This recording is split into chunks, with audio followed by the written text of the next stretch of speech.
Vous avez eu 2 enfants, des jumeaux, et au bout d'1 mois et demi, ton petit Jude, il est décédé de la mort du nourrisson, la mort subite du nourrisson. Euh, dans un premier temps, comment ton mari, Christophe, qui lui est incarcéré, l'a appris? Comment il l'a vécu à distance?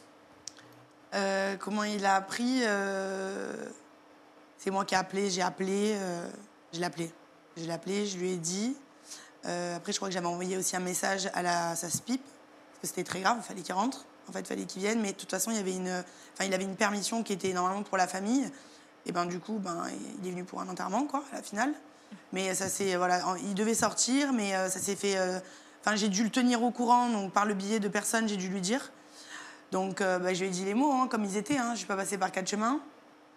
Et Qu'est-ce que tu lui as dit? je lui ai dit, Jude, il est mort. Donc, pourquoi, quoi, plein de questions. Mais que même moi, je n'avais pas les réponses, quoi. Puis c'était trop... tout était dans ma tête, c'était... il y avait ma grand-mère, mes enfants, Christophe. Je ne vais pas te dire pas la place pour Christophe, mais là, c'était mon fils. J'étais toute... moi, j'étais... Je ne sais pas comment t'expliquer ça, mais j'avais trop d'informations, trop de choses qui venaient d'un coup. C'est trop rapide pour moi, trop... Je sais pas, lui, comment il a réagi de son côté. D'autant que j'ai le souvenir que ce moment-là, tu as été volée. Oui. Bah oui. Bah, parce que quand on est arrivé, donc quand ils ont déclaré la mort de mon fils donc, à la maison, ensuite, ils nous ont transférés, j'ai dû suivre dans le camion de pompiers. Ils nous ont ramenés donc à l'hôpital pour après effectuer l'autopsie de mon fils, etc. Et donc, je sais pas si c'est les pompiers ou le corps médical à l'hôpital, mais je venais à peine d'arriver que déjà ça annonçait sur les réseaux sociaux que mon fils était décédé, quoi. Comment tu l'as vécu, ça? Tu réalises, tu t'en contrefous complètement, ça rajoute à la douleur? Alors, c'était horrible. Ils m'ont volé mon moment. C'est quand même, on n'annonce pas une naissance, là. Je veux dire, quand on annonce une naissance, que quelqu'un te vole ton moment, bon, allez, c'est le jeu, on va dire. T'es connu, tu fais de la télé, pourquoi pas. Mais là, quand même, on annonce un décès. Donc, c'était à moi de l'annoncer. Et puis, c'était surtout pas le moment de l'annoncer, en fait. Oui. Je venais juste de perdre mon fils 1 heure avant. Et déjà, pour moi, c'était la fin du monde. Et des gens, déjà, m'envoyaient des condoléances. Ah bon, ton fils, il est mort, nanana. Ma famille s'était mis au courant. Ça allait tellement vite, tellement vite. Je venais d'accoucher 1 mois avant. Excuse-moi, mais enfin, l'hôpital, ils ont fait une enquête pour savoir qui avait... Franchement, j'ai même pas demandé. Mais franchement, C'est vrai, t'as pas voulu. j'espère qu'eux-mêmes, ils l'ont fait. Hein. Je sais pas, mais même pas, je m'en fous, mais de toute façon, c'est trop tard. Ouais, Et puis le mal a été fait. Ça devient le cadet de tes soucis, c'est-à-dire que Oui, toi, Ouais, voilà, c'est juste que c'était mon moment, c'était déjà hyper difficile, donc ça me rajoutait déjà de la tristesse, ça me rajoutait un poids, alors que j'avais besoin juste de respirer à ce moment-là. C'était pas le moment, c'était à moi de l'annoncer, mais que ce soit même à mes proches. C'est allé comme une boule de neige. J'allais genre devant, les gens ils étaient déjà au courant. C'était un truc de dingue. On m'a volé mon moment. la mort subite du nourrisson, ça arrive. Oui. C'est souvent dans les 1 an. Oui, je crois que c'est au tout début, ouais. Toi, tu m'apprenais que c'était souvent les petits Les garçons, garçons. parce que tu t'es renseigné Ouais. sur Internet. Souvent, il n'y a pas de signe annonciateur, Non. mais il peut y en avoir. Est-ce que toi, t'en as eu? Est-ce que tu avais vu que ton petit Jude, il y avait quelque chose qui allait pas la veille, les semaines qui précédaient, les jours qui précédaient? Non, rien du tout, tout allait bien. La veille, je l'ai lavé. Après, c'était des bébés, donc ils prenaient le bibi, ils dormaient. Mais mon fils, il était bien, il était en bonne santé. Tout allait bien, j'aurais jamais pensé. J'aurais jamais pensé que ça allait m'arriver, ça. Jamais. Tout, mais vraiment pas ça. Alors vraiment, j'aurais jamais pensé de perdre mon enfant. Jamais. J'ai aucune explication. Qu'est-ce qui se passe en tant que maman, en tant que femme, en tant que mère, en fait, juste tout simplement, tu perds juste ton enfant, quand on quoi. apprend un drame pareil? Bah, je sais pas, il n'y a pas de mots, c'est... tu perds ton enfant, quoi. La chair de ta chair, l'enfant que t'as porté en toi. Alors, il y en a plein qui m'ont dit, ça va, t'en as eu 2, t'en as encore un. Terrible. Ou c'est bon, il avait que 1 mois. Genre, tu l'aimes pas autant, t'as pas autant d'amour que s'il avait 15 ans ou 10 ans.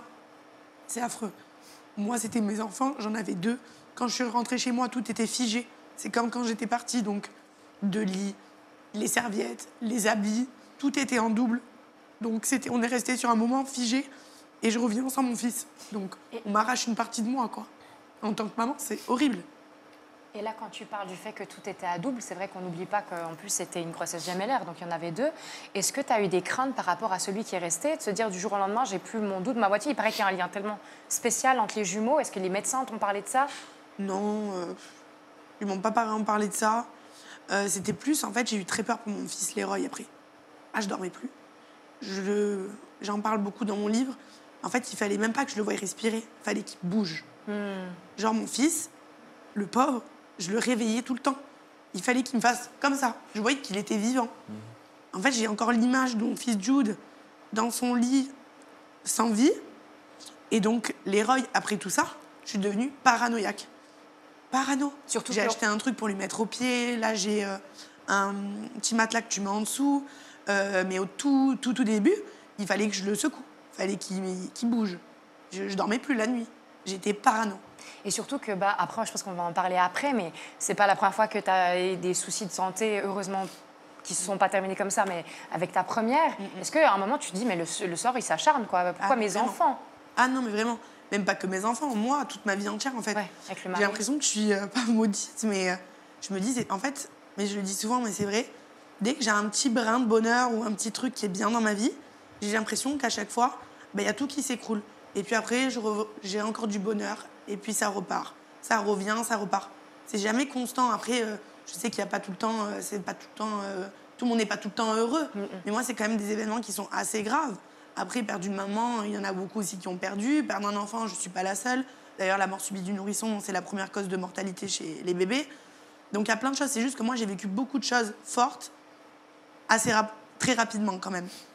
Donc, voilà, c'est pas facile. Mais bon, c'est la vie. Je sais pas pourquoi on me donne ces épreuves, je sais pas. Je te demandais comment Christophe, en prison, il avait découvert que son fils était parti, Jude. Comment toi, tu l'as découvert? Que quoi? Que mon fils? Que ton fils était décédé? Christophe, j'ai dû lui dire, j'ai dû appeler l'ASPIP, il fallait qu'il vienne. Et puis, il faut que tout aille vite, en fait, aussi, parce que après, il faut quand même l'enterrer. Enfin, voilà, mon mari, quand il a su, il voulait voir son fils. Enfin, moi, je sais que j'ai pas pu aller à la morgue et tout ça, j'ai pas pu. Moi, Mais je peux pas. est-ce que c'est toi qui l'as vu, qui l'a découvert, ton petit Ah oui, c'est moi, le matin. En fait, j'en parle aussi très en détail dans mon livre. Mais donc, j'avais Leroy et Jude donc, dans un cododo chacun dans ma chambre, avec ma fille qui dormait donc à côté de moi. Et Leroy s'est mis à se réveiller, c'était l'heure, il pleurait. Et Jude, je ne l'ai pas entendu pleurer. Donc tout de suite, je me suis dit, oh, c'est bizarre, parce que les deux se réveillaient automatiquement. C'était vraiment des enfants connectés. Donc il pleurait en même temps? Tout en même temps. riaient en Ils avaient même temps. faim et en même temps. C'était tout en même temps. C'était, voilà, il y en a un qui s'endort et l'autre il s'endort, il se réveille. Vraiment, pour moi, c'est pas un mythe. Hein. Enfin, en tout cas, les miens, c'était vraiment des bébés connectés. C'était un truc de dingue. Déjà, ils se ressemblaient énormément. Ils faisaient tout pareil. Enfin, en même temps. Donc, pardon. Non, c'est normal. Donc, Leroy pleurait, Jude, non. Donc, je suis allée voir Jude. Puis, je l'ai trouvé tout froid, tout dur, tout blanc. Voilà. Voilà. J'ai compris, quoi. Tu fais des gestes de premier secours, t'appelles le SAMU. J'en fais pas de Quelle suite est ta parce que- première action? J'en fais pas de suite parce que j'appelle les pompiers. En fait, j'ai appelé les pompiers de suite. Et eux, ils m'ont dit de faire les gestes de premier secours, donc faire un massage cardiaque au sol. J'ai dû prendre mon fils de son lit, le mettre par terre, lui faire les massages cardiaques, du bouche à bouche, ils m'ont demandé de faire. Et de rester au téléphone avec le monsieur, le temps que les pompiers arrivent, etc. Et après, ils sont arrivés, ils ont pris le relais, quoi. Mais c'était trop tard, T'avais compris? de suite. Très rapidement. De suite, froid, blanc, dur. C'était... J'ai compris.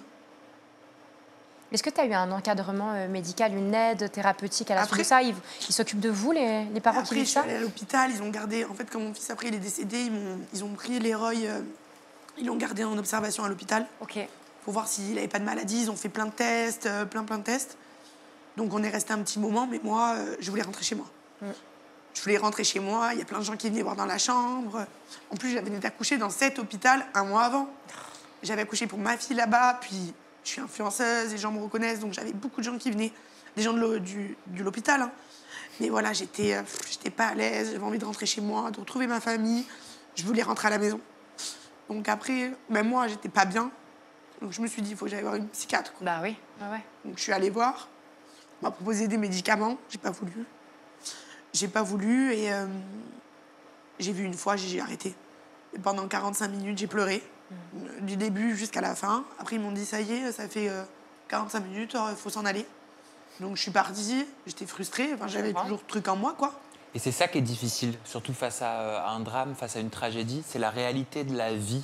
C'est-à-dire que souvent, les autres, tu as tendance à recevoir des messages 1 jour, 2 jours, 3 jours, mais toi, ça dure pas 1 jour, 2 jours, 3 jours, en fait. C'est tout le temps. C'est perpète. Mais même la vie continue, en fait. Toi, ton monde s'arrête et tu vas dehors, les gens, ils rigolent, tu vois. Voilà. Et toi, t'as envie de chialer dans un trou, quoi. Mais toi, est-ce que, à la suite de ça, aujourd'hui, tu arrives à être heureuse? Tu arrives à Oui, parce envisager? que là, je vous en parle et tout. Et vous m'avez vu tout à l'heure, ça va. Oui. J'ai mes enfants, mais ça je va. vais quand même mieux. Ben, ça va, parce que j'ai quand même perdu mon enfant. Ça Mais- fait 1 an, c'est récent pour moi. Mais est-ce que Si tu- vous me parlez de ma mère, ça ira. Ça fait 20 ans. Peut-être que dans 20 ans, ça ira. Je pleurerai plus. C'est trop frais pour moi. Je l'ai porté, mon fils. Ça fait 1 an, on parle, je raconte mon histoire. Ça me fait de la peine. Mais après, ça va. Ouais, ça va. Et Et tu te vous- dis quoi, je vais bien. Je vais bien, mais bon, j'ai perdu mon fils quand même. J'y pense, il me manque. C'est une partie de toi qui est partie. Voilà. Et après, de toute façon, je pense que c'est le temps qui apaise. Ouais. Donc, il Ou me faut pas. du temps. Bah alors, il cicatrise pas, hein. Le temps, il apaise, par Ouais, contre. Il ça paraît. apaise. Il paraît. Bah, je sais que moi, pour ma maman, c'est encore autre chose parce que j'étais jeune, j'ai pas compris, j'avais 10 ans, là, je suis consciente de tout. Mais ça va. Là, maintenant, il me faut du temps, je pense. Et vous découvrirez dans le livre de Liam pourquoi c'était un véritable besoin. Parce Ouais. qu'il y a une véritable histoire, en fait, derrière l'écriture de ce livre avec Julie Madar. Ah oui, oui. T'expliques pourquoi, très rapidement, tu as eu besoin de raconter cette histoire, de livrer ton témoignage. Vous le découvrirez. Ça s'appelle « Les gens qui m'appellent Liam ne me connaissent pas ». Aujourd'hui, je ne sais pas qui on voit. Peut-être qu'on te posera la question et je te confie à Anouchka à présent. Oui. Bah écoute, vu qu'on est parti sur le sujet des enfants, on va continuer là-dessus. C'est vrai que moi, j'aurais voulu parler un petit peu de ta fille Joy et son combat de guerrière. Pour ceux qui ne savent pas, donc, vous aviez découvert qu'elle avait un kyste au cerveau après 3 mois à peu près, qui la rendait malvoyante. Elle avait subi des opérations. Tu nous avais parlé d'une ouverture au cerveau qui avait laissé des cicatrices. Et les médecins avaient donné des pronostics par rapport à son futur. Donc déjà, ma première question, c'était quel est ton quotidien de maman en plus solo, dans le sens où tu dois gérer ton enfant tout seul, qui est en plus handicapé avec un handicap. Lourd. Ouais, oui, Lourd, bien sûr. Ça va. ça va. En fait, c'est pareil, tu prends un pli. C'est vrai que c'est pas facile tous les jours. Parce que ma fille, elle a 7 ans, mais elle a pas 7 ans. C'est une petite fille. Bon, déjà, elle est très petite en taille. Ma fille, elle prend des hormones de croissance aussi. Ok. Elle prend plein d'autres médicaments, mais entre autres, elle est petite, hein, elle fait la même taille que ma fille Charlie qui a 4 ans. Même taille, même poids. Donc, mais parce que voilà, elle a tout un dérèglement, elle voit une endocrinologue, bon, plein de médecins, etc. Et donc après, le quotidien, c'est une routine. Maintenant, elle marche. Ça, c'est nouveau. Et depuis pas longtemps, et elle marche bien. On a une vidéo, Oui. Ah ouais d'ailleurs, à te montrer. Regarde.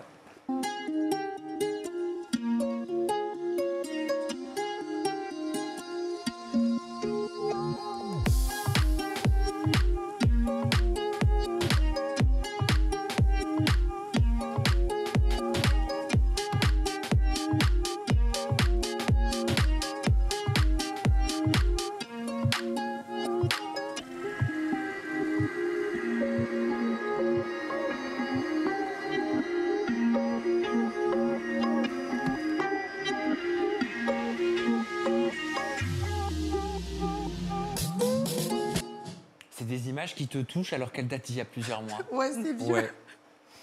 J'ai l'impression de Surtout revoir, les premières, c'est hyper vieux. justement la toute première story que tu avais publiée en larmes, justement, où tu nous avais émus tous et toutes pour ses premiers pas. Est-ce que tu t'attendais, après les pronostics qui avaient été... Tu te rappelles, à l'époque, tu avais fait une interview avec Jerem Star où tu avais Ouais. dit c'est s'il ce en qu'on m'avait était. dit. Mais oui, Elle dit qu'elle marcherait jamais. c'est ça. Quasiment. Et jamais dehors. Et quand tu vois ces images, est-ce Jamais que tu dehors. t'attendais à une telle évolution? Pas du tout, mais parce que pour moi, ça fait 1 an quand même que j'ai quitté les réseaux et ça doit faire 6-7 mois qu'elle marche, mais même pas comme ça, elle marche beaucoup mieux maintenant. Elle a toujours quand même des difficultés, mais ça c'est quand même, elle était en short, donc c'était en été déjà. Mais maintenant, elle a plus le déambulateur. C'est vrai que ça me rappelle qu'on vient quand même de très loin. Et je suis fière d'elle. C'est dur pour elle réalise? Qu'elle est handicapée? Ouais. Je pense pas, elle est née comme ça, donc je pense pas. Je pense pas. Pour toi, c'est dur? C'est dur parce que c'est pas ce que j'avais imaginé de ma vie, quoi, et de sa vie. Voilà. Moi, je trouve que c'est très honnête. Et d'ailleurs, depuis le début, je trouve que tu arrives à en fait nous faire part de tout ça jusqu'à ta pause d'une façon très transparente et en disant les choses quand tu as le droit de dire c'est dur. Ça a l'air dur. Oui. Qu'est-ce que tu dis aux abonnés, aux haters qui se permettent de juger tes propos par rapport à la difficulté ou à la façon de gérer tout ça? Franchement, rien. J'ai arrêté de me prendre la tête avec les gens. Il faut le vivre aussi pour comprendre. Moi, toutes les mamans que j'ai l'occasion de parler, parce que du coup, avec ma fille, j'ai plein de mamans qui ont des enfants handicapés qui m'écrivent aussi. C'est difficile pour tout le monde. Déjà, un enfant normal, c'est compliqué, hein, c'est pas facile pour tout le monde. Alors, handicapé, c'est encore plus dur. Après, l'amour, il est là, donc c'est le plus important. Mais à ceux qui disent du mal, c'est pas grave qu'ils disent... Tu sais comment ça va se passer pour l'après? Au départ, elle le disait, Anouchka, tu pensais qu'elle marcherait jamais. Oui, Au final, elle marche. Tu penses à l'après? Tu as des pronostics sur l'après? Non. En fait, déjà, Joy, tout début, déjà, moi, j'avais du mal à accepter tout ça. J'avais beaucoup de mal, j'en parle dans mon livre, etc. J'avais beaucoup de mal à accepter. Après, il a fallu que j'ouvre les yeux et que je me rende à l'évidence. C'était comme ça. Il fallait que j'accepte et que je l'aide le plus pour qu'elle se sente le mieux. Donc, je fais tout. Je fais tout pour qu'elle se sente le mieux. Après, on ne sait pas jusqu'à où son cerveau est capable d'aller. Okay. C'est pas une maladie. Il n'y a pas de nom sur sa maladie. Elle a eu un kyste qui était quand elle était dans mon ventre, anténatal. Et ce kyste a fait plein de dégâts. Donc, on le découvre en fait dans la vie de tous les jours. Je le sais depuis longtemps ce cas-là. Enfin, je sais qu'il l'a vu parce qu'on a fait plein de trucs. Donc, elle a les nerfs optiques qui sont très fins. Donc, elle est malvoyante, pas non-voyante. Parce qu'il y en a des fois, ils m'envoient même encore maintenant. Hein. Ils me disent, mais elle voit. Elle a toujours vu. C'est juste qu'elle voit très mal. Un aveugle, il est non-voyant. Il n'a pas de nerfs optiques. Ma fille, elle en a, mais ils sont très fins. Donc, je ne sais pas ce qu'elle voit puisqu'elle ne parle pas. Mais elle montre des choses. Maintenant, avant, je la comprenais. Je ne sais pas, c'était comme ça. Maintenant, elle me parle. Elle me dit à boire. Donc, je sais qu'elle veut boire. Elle me montre, je lui dis montre-moi, elle montre, donc on se comprend mieux. Donc maintenant j'arrive à la comprendre, ma fille. Je sais ce qu'elle peut me demander des choses, des besoins. Donc c'est plus facile. Après, avec tout ça, en fait, j'ai arrêté, mais comme dans ma vie tout court, je crois, maintenant je suis devenue zen. Je crois que j'ai arrêté de me dire... en fait, j'ai arrêté de me faire des petits plans sur la comète. J'y viens un peu au jour le jour. Et je préfère même être en mode ça va pas se faire et être contente si ça se fait, que me dire mais oui elle va marcher et que peut-être en fait elle marchera jamais et je vais être dégoûtée. Donc j'ai préféré me mettre dans un mood que peut-être qu'elle marcherait jamais et maintenant elle marche en plus. Tu nous disais que c'était très dur et qu'au début tu te posais beaucoup de questions et que tu ressassais beaucoup ça. Avec le recul, je pense que c'est une question que beaucoup de parents ou futurs parents qui font les premières échographies qui se posent cette question. D'ailleurs on avait eu Chana Cress à l'époque avec Jonathan Matijas qui avait décidé d'interrompre une grossesse. Est-ce que si tu avais su tout ce qu'elle devrait affronter, et toi aussi en tant que maman seule, est-ce que tu aurais pris la décision, tu penses, de la garder? J'en parle dans mon livre aussi, je parle de tout ça et tout, mais je vais te répondre. J'en parle plus, je t'en vais parler comme ça, mais franchement, je sais pas, sûrement. Je te dis la vérité, sûrement. Parce qu'on voit pas comme c'est dur, on pense que c'est facile peut-être et tout. Non. Mais déjà, c'est triste, puisque ma fille, elle n'a pas la vie d'une petite fille normale. Je peux pas l'emmener faire un sport le mercredi. On communique pas trop. Voilà, elle doit pas être triste parce qu'elle vit comme ça depuis toujours. Tu vois, donc elle comprend pas. Mais c'est dur. Aussi pour plus tard, je me dis, est-ce que, comment elle va se débrouiller si un jour je serai plus là? Enfin, voilà, c'est un choix à vraiment réfléchir. Moi, j'ai pas eu le choix. Ouais. Tu vois, moi, je l'ai su quand elle avait 3 mois. Donc, elle était là. C'était ma fille, c'est mon enfant, et c'est comme ça. Ouais. Je l'aime et jusqu'à la mort, quoi. Donc, c'est comme ça. Voilà, mais après, il faut accepter, c'est ton enfant. Tu le prends et tu fais tout pour qu'il se sente le mieux possible. Mais si on me l'avait dit avant, je sais pas, je me serais posé la question, ouais. Et cette dernière question, qu'est-ce que tu dirais à des parents qui ont appris que leur enfant avait un handicap ou qu'ils auraient un enfant avec une maladie et qui stressent ou qui paniquent en ce moment? Tu aurais quelque chose à leur dire? Je leur dirais que je comprends qu'ils stressent parce que c'est stressant. C'est un parcours qui est long, qui est compliqué. Voilà, avec plein de questionnements parce que déjà d'être maman, il n'y a pas de mode d'emploi. Mais je pense que pour un enfant handicapé, il faudrait un mode d'emploi parce que nous, les parents, on est perdus. Je pense que pour tous les parents, il faudrait. Oui, mais là, c'est encore pire. Tu ne sais pas vers qui te diriger, tu ne sais pas quoi faire, quand, quoi, comment. Et s'il est comme ça, qu'est-ce qu'il faut faire? Donc, je leur dirais déjà de garder l'espoir. Parce que moi, j'en avais pas tellement. Et on m'avait dit que ma fille, elle marcherait sûrement qu'en intérieur. alors qu'elles marchent même dehors. Donc, il faut garder toujours l'espoir et avoir confiance en vos enfants. Parce que c'est important, c'est eux, hein. C'est eux qui sont maîtres. Hein. Moi, ma fille, des fois, on me dit « Ouais, c'est grâce à toi, t'as pas lâché, t'as fait ci, tu l'as emmené à des rendez-vous et tout. » C'est gentil, ça me fait super plaisir qu'on me dise ça. Et pour moi, c'est pas moi, c'est ma fille. J'ai l'impression que ça t'a fait mûrir très vite, Ouais, peut-être. toutes ces J'ai épreuves. changé. Hein? J'ai changé. J'ai changé, mais c'est mon mari, rien que ça. C'est mon mari, avant, j'étais folle, j'étais perdue. J'étais jeune, j'ai 31 ans, j'ai 4 enfants. J'aime mon mari, je suis mariée, quoi de plus, quoi. Tu dis j'ai 4 enfants. Oui, j'en ai 4. Ah oui. Et ça, tu le diras toujours. Ah oui, j'en ai 4. Sur mon livret de famille, j'en ai 4.